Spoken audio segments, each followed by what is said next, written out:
Généralement, se réveiller parce que vous devez aller à la salle de bain est ennuyant, mais le 26 mai 2013, se réveiller et laisser sa couette pour aller à la salle de bain fut la décision qui sauva la vie d'Harrison Ojegba Okene, 29 ans. Par un étrange coup du sort, Harrison finit par être le seul survivant du naufrage d'un bateau en pleine mer. Il peut prétendre à un titre unique, il est la seule personne connue au monde à avoir survécu dans les fonds marins pendant près de 3 jours. Le fond marin du golfe de Guinée dans le sud-est de l'océan Atlantique regorge de couches sédimentaires chargées de pétrole. Le protocole de sécurité du remorqueur prévoyait que les 12 membres d'équipage s'enfermeraient dans leur chambre lorsqu'ils dormiraient. Malheureusement, cette règle a ralenti les membres de l'équipage du Jascon 4 lorsqu'ils ont tenté de s'échapper. Les membres de l'équipage ont d'abord dû sortir de leur cabine, sauf le cuisinier du navire, Harrison, qui s'était levé en sous-vêtements pour aller aux toilettes. Lorsque le remorqueur s'est renversé et que l'eau a jailli à l'intérieur, Harrison dut forcer la porte en métal de la salle de bain pour qu'elle s'ouvre face à un mur d'eau. La pression de l'eau était extrêmement forte et Harrison fut incapable de suivre certains de ses collègues jusqu'à la trappe de secours. Il a regardé avec horreur l'afflux de 3 membres d'équipage submergés par une vague qui les a entraînés hors du bateau dans une mer déchaînée. Puis, l'eau a poussé Harrison dans un couloir étroit dans une autre salle de bain attenante à la cabine d'un officier. Étourdi et meurtri mais miraculeusement toujours en vie, Harrison s'accrocha à un lavabo renversé pour garder la tête hors de l'eau dans la salle de bain d'à peu près 1 mètre carré. Le bateau a coulé sur près de 30 mètres avant de s'immobiliser la tête en bas sur le fond marin.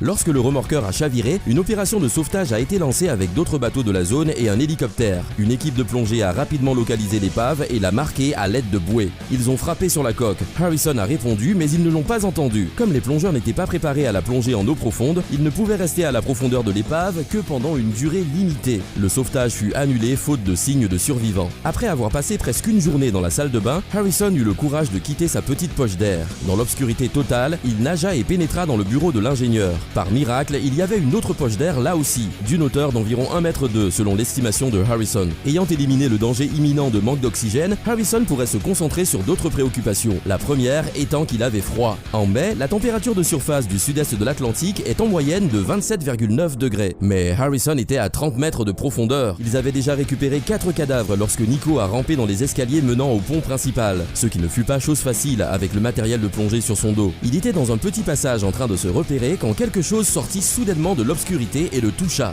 Harrison avait presque perdu espoir quand il entendit un bruit qui ressemblait à celui d'une ancre. Finalement, il entendit marteler la coque du bateau. Il savait que ça devait être des plongeurs. Il a frappé le mur mais ne pensait pas avoir été entendu. Puis, Harrison a vu la lumière d'une des lampes frontales du plongeur alors qu'il nageait dans le couloir au bout de la cabine. Malheureusement, dans un premier temps, le plongeur a été trop rapide et a quitté la zone avant que Harrison ne puisse l'atteindre. Mais ensuite vint le moment magique. Vous avez peut-être vu les étonnantes et surréalistes images de la vidéo de Nico lorsqu'il voit ce qu'il croit être un autre cadavre. Il touche la main du cadavre et de manière inattendue, la main serre la sienne. Son superviseur, Colby, crie au micro « Il est vivant! Il est vivant !» Colby demande alors à Nico de réconforter Harrison en lui tapotant l'épaule et en lui faisant un signe du pouce.